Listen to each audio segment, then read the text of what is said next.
and welcome back to Hilltop Stovetop, the show where we teach you how to make great meals in an ordinary kitchen.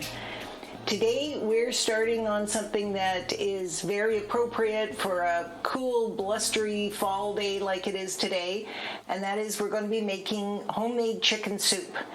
And, as bad as it is, this is going to be cold and flu season, and if there's one thing I like when I've got the sniffles, it's a good pot of homemade chicken soup with lots of vegetables in it. And I'm going to show you how to make that relatively easy so that even if you're not feeling great yourself, you still can make a pot for yourself. So this also brings to mind a question from some friends and subscribers, Paul and Ralph, who have asked the question, what is the difference between stock and broth? So stock is when you take a whole bird or beef where you've got the bones still attached. So that could be where you've got a ham bone, it could be where you've got beef soup bones or oxtail, and it can be your chicken or your turkey or even duck bones if that's what you want. And you have a little bit of meat on that, but you boil that down, so you end up with a lot of collagen from the bones itself.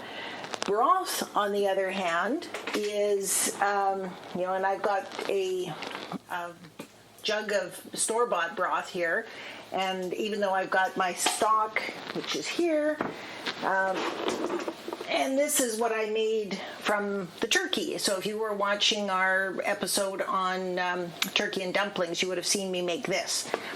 So they're kind of interchangeable. Broth, though, is made without the bones in it. So it is just taking the meat and boiling that down. So if you were to take a chicken breast, for example, and poach it, the liquid left over is known as broth. Some people say that the stock is better for you because it's got the collagen, which is good for nice smooth skin and your joints and that sort of stuff. But just to confuse things too, sometimes people call stock bone broth because, again, it's something liquid made from the meat and the bones. One way or another, either can be used to make your soup. So we're going to start off today. We've got this little chicken. It was a little laying hen. Sometimes you'll see these in the store as a fryer. They're probably the least expensive kind of chicken you can get, and they're perfect for soup. If you don't have one of these, you can just buy legs or wings or whatever is going. It doesn't really matter. And we're going to start by cutting this up and frying it to get a little bit of color to it, and then we'll add water and let that simmer with a few spices and things for a few hours till the meat falls off, and then we'll be ready to add our vegetables. So time to move the camera now. Okay, so I've got my pot warming up on the stove, and I'm just going to take this, and I'm not going to do anything fancy. I'm just going to, in the grand scheme of things, just kind of hack it up into manageable pieces so that we have some good surface area to brown.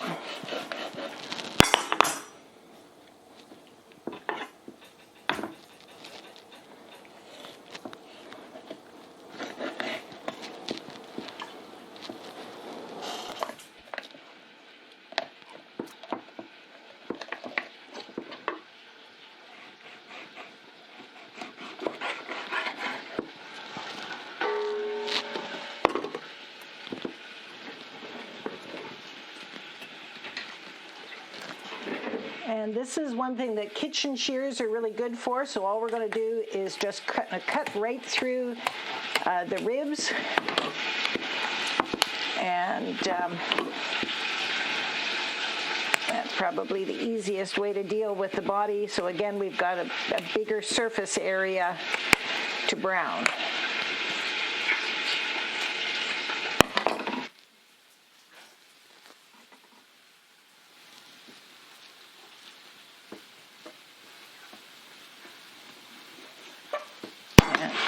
A little something for Koko.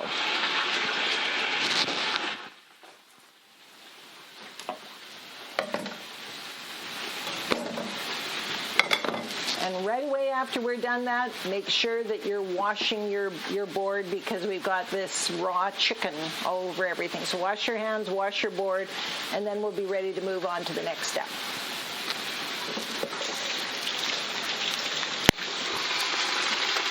Okay, so you can hear all the crackling away here where things brown up just a bit. And already it doesn't take very long for that to brown. And that's going to help us with the a little bit more colorful broth, or stock, as this is going to be, because there's going to be bones involved here.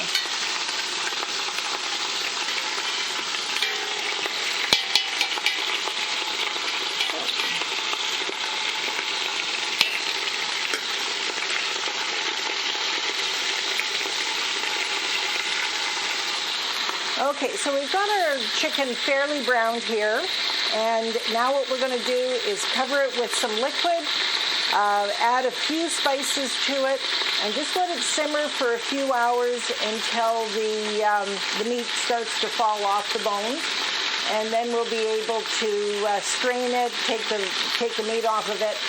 If you really want to watch all the details of that, you can go back to my video about how to make turkey and dumplings, where there's in-depth how to take the turkey off the bones.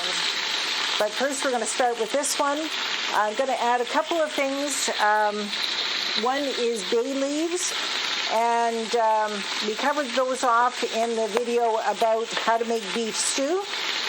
They add to the flavor, but they also help with the tenderizing.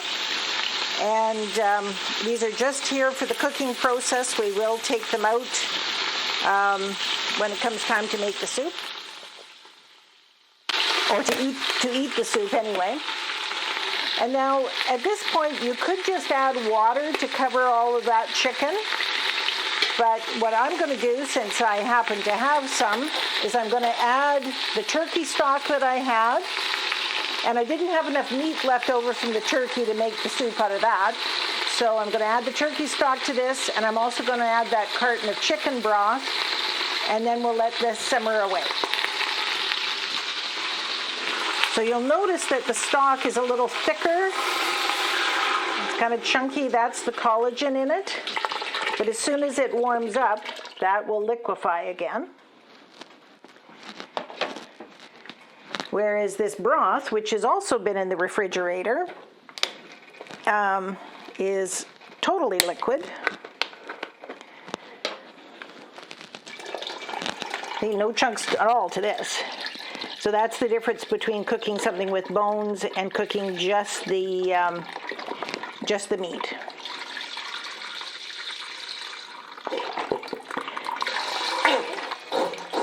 Now you can buy this kind of chicken broth with low sodium in it. This has got a little bit of salt added to it.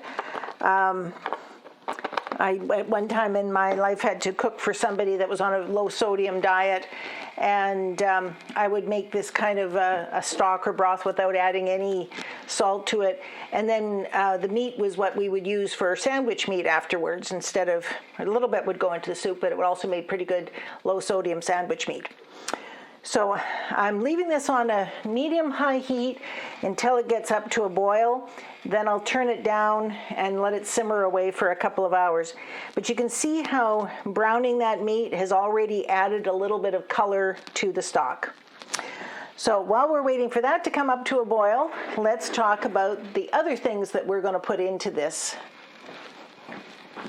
Okay, so the other part that I love about homemade chicken soup is I can add a lot more substance to it than just the canned stuff. So that includes adding a lot more vegetables to it. I will add sometimes noodles. My preference is to add a little bit of rice to it. And that's just because when my nieces and nephew were little, they had a book called Chicken with Rice is Really Nice. And stuck with me, and that's what I put in my soup now. But whatever works for you. Usually if you're going with a noodle, you want something that is a smaller kind of noodle. You can get the ones that are specific for soup, or you can buy egg noodles or something that's a smaller noodle that will actually fit onto the spoon. And then the next part is the kind of vegetables that we're going to put into this. So come on a little closer and we'll have a chat about that. Okay, so all I did was I went to my refrigerator and I pulled out the the basics that I had in there, and all of this, or a good part of it, will go into the soup. Of course, we want to have a good cooking onion, at least one like this, finely chopped, so that it's added more for the flavor rather than what it looks like. We're going to add a few stalks of celery, and just a tip here, this is a full head that I just bought. I'm only going to use 4, maybe 5 stalks of this, but what I will do afterwards is I'll chop up the rest of it, because you know how it gets kind of limp in the drawer a few days later. But if I chop up the rest of it, throw it in a bag in the freezer, then I can use it later on in the winter for other soups and stews. I've got some leftover cauliflower, just a part of a head here. I've got some carrots that I'm going to chop up, and I've got some red cabbage, something that I don't always have, but since I've got it, it's going to add some nice color. I've also got a little bit of leftover spinach here, which will of course shrink a lot in volume, but I'm going to chop that up and add it. But then here is the key number 1 tip, especially if you're the one making the soup, but you're also the one that's not feeling well. And that is, save yourself a lot of trouble and go and get one of these bags of a chopped salad kit.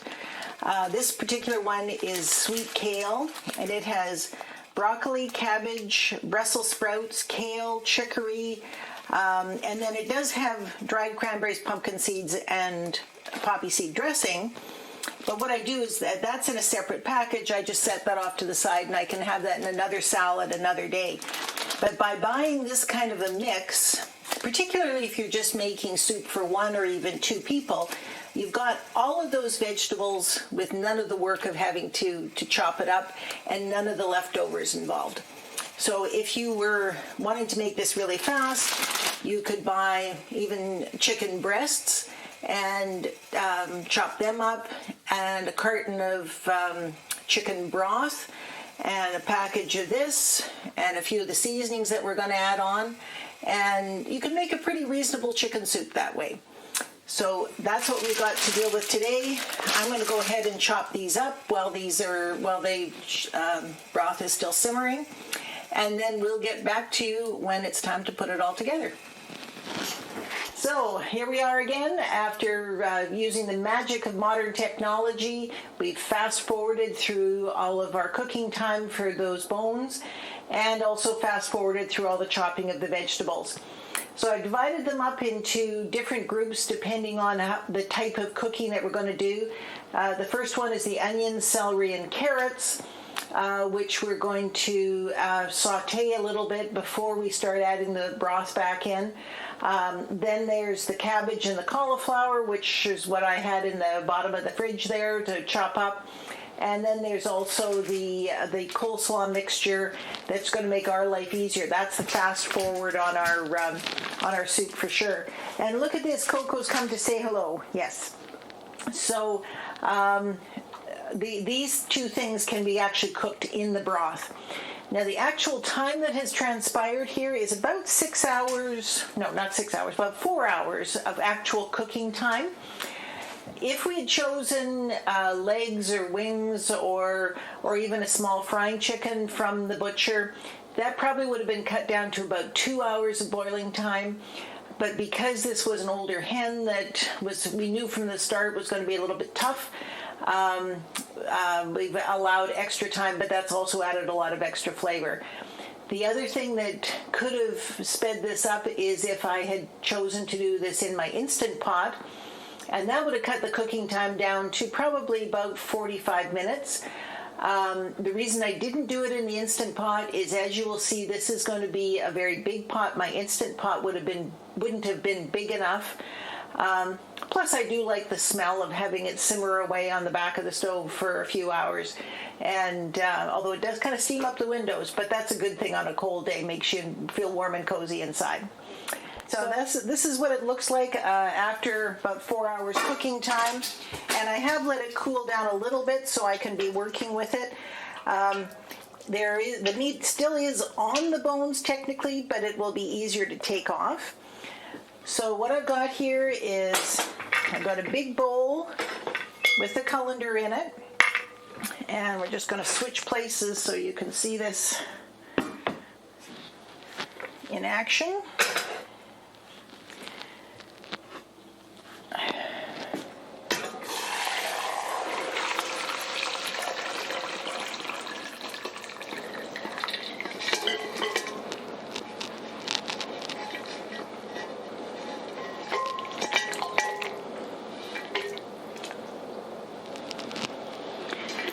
Make sure that's totally empty, including getting those bay leaves out of there. We don't want to leave that in when we're cooking. We'll try things back again.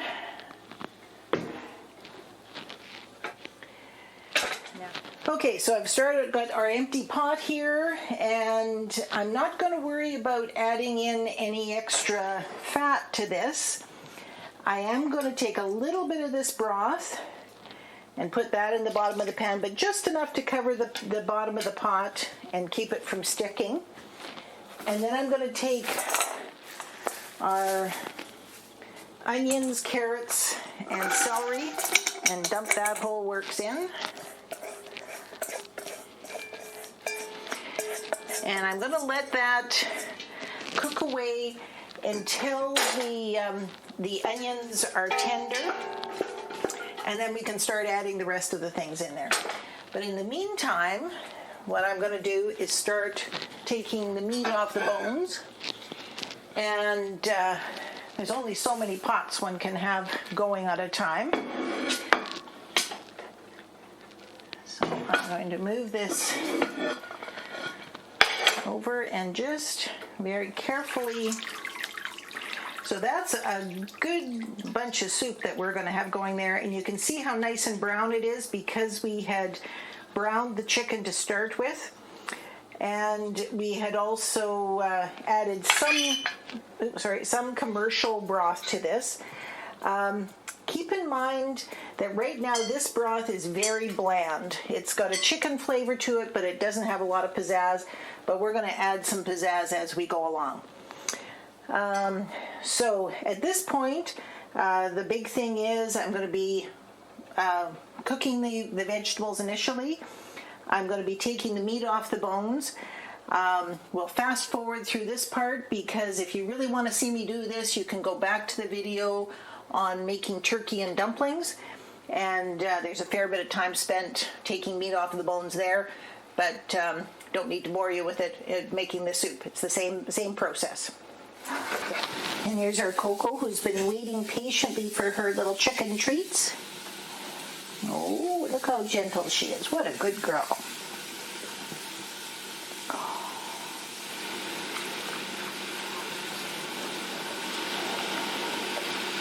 Make you a happy dog? No. Oh. No, you went for the big one. Okay.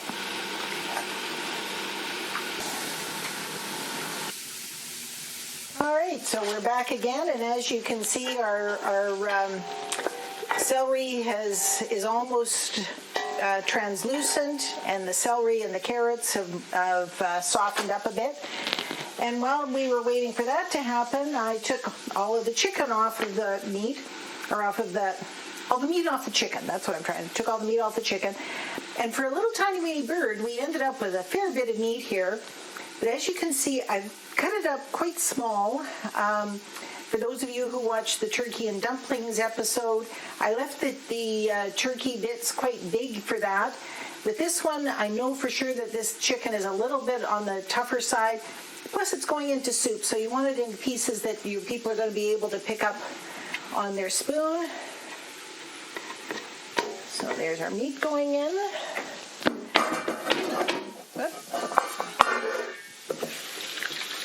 And at this point, we can start adding some more broth into it.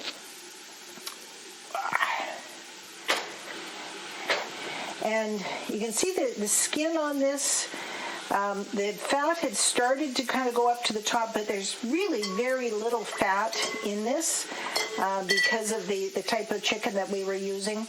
So I'm not going to worry about skimming it off. If there was a lot of fat there, I would let it settle just like we did for the gravy and siphon the fat off the top. But I think that there's we're all right with this amount left in there. That's going to help with that flavor.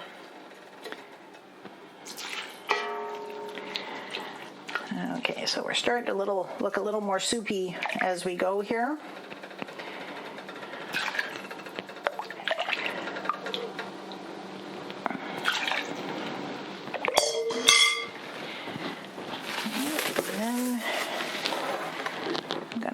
In the this red cabbage, and it doesn't matter what kind it is, this just happened to be what was in the refrigerator. And then we've got our other salad mix, which has a real nice variety of things in it.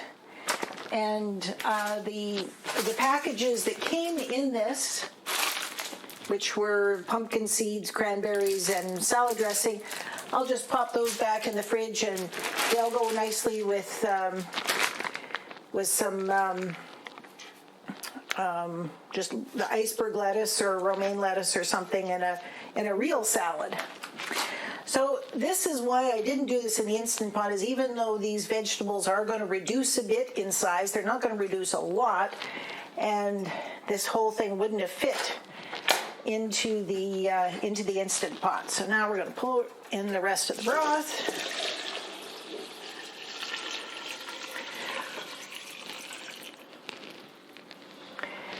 There we go.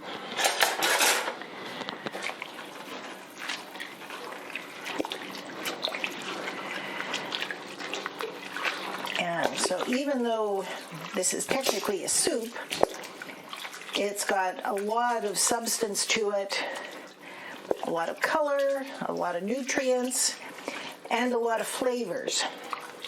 And we're going to let this simmer. I'm going to add a little bit of water to take it almost up to the top of the pot.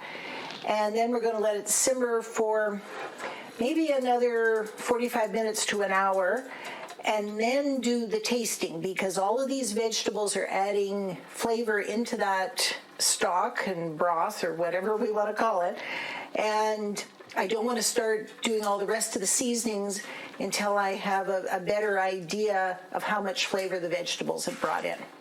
So we'll see you in a few minutes. Okay, so we're back here after about 45 minutes of this simmering away. And as you can see, everything is really bubbling away. A lot of the color has come out of that red cabbage, which has made our broth, given it a little purplish tinge, and which we'll deal with in just a second. But the other thing we're going to do is we're just going to give it a quick little taste, and before we get too far in. A couple of things putting into a bowl like this, it cools it off a little faster, but it also means that we're not dipping our spoon into the broth and spreading germs around. Okay, so as I suspected, this is, it's very chickeny and it's very healthy, you can tell, but it's also a little bit on the bland side. So we're going to do a couple of things. First off, it doesn't have, we recall we didn't really add any salt to this. So we're going to use soy sauce as our salt in this, and that's also going to darken up the color a little bit. And we'll be pretty generous because this is a big pot of soup. If we were just making a small pot we wouldn't have to put in nearly as much. And also remembering, if this is a small broth or a small pot where you've just used a package of pre-made broth and a chicken breast and one package of that coleslaw stuff, you wouldn't need nearly as much, but that would be fine for one or two people and for just a quick meal. Okay, so that's number one. Number 2 is you want to give it a little zip. And sometimes a little vinegar will help. I actually like to use rice vinegar for this because it's a little milder, but I don't have very much left. So I'm going to put in what I've got left, and then I'm going to taste it. And if it's not enough, I can add regular vinegar, or if I didn't have rice vinegar at all, I would add that. Third thing I'm going to do is I am going to add a little bit of actual chicken bouillon to this. And this is, if I didn't have the better than bouillon, I would use some a bouillon cube or something like that. Not so much because it needs more chicken, but because this adds a good bit of flavor and a nice mixture of seasonings that are specific for a chicken type broth. So I'll mix that in. And then what would one of my videos be like if I didn't give you a secret ingredient? And my secret ingredient for chicken soup is to add some ginger to it. And 2 things, ginger is kind of good for your digestion. If your tummy's a little upset. It's also really good if you got a cold because it's got a bite to it and it's going to get your nasal passages flowing. In this case, I'm using the bottled crushed ginger. Every once in a while, I think I'm going to be smart and I get an actual ginger root that you can slice up or grate. But invariably, it ends up sitting in the bottom of the fridge and kind of mummifying. But when I buy this, it keeps well, and I can just spoon out as much as I want. And I'm going to be pretty generous with this. And the reason is that this is one of those things that I'm thinking in terms of this being a cold remedy. So we want something that's going to give it a good bite. Just a word of caution when you're seasoning like this. If you are the one that has the stuffed up nose, maybe get a second opinion on your seasoning, because it's easy to go overboard if you can't really taste what's going on. So I'll give that another little, and even just standing over it, it's giving me this, moving my nose a little bit, I'll say. Okay, so now we'll take another, and you can see how the color of that has perked up quite a bit already.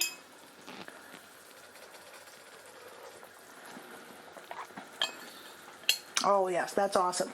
Okay. And that's really about all it takes, folks.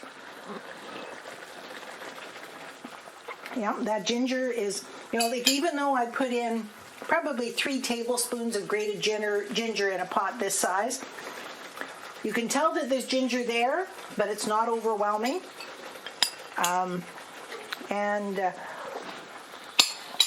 If you wanted it a little darker, you could add a hair more soy sauce. It doesn't need much more because I think it's salty enough. Or you could have used a beef bouillon, and that would have darkened it a little bit too.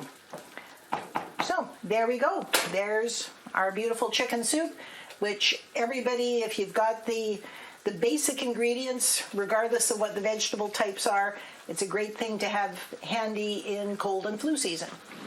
So thank you for joining us today on Hilltop Stovetop when we made our famous chicken soup, and hope that you'd enjoyed this and you learned a few tricks, and that you will like and subscribe.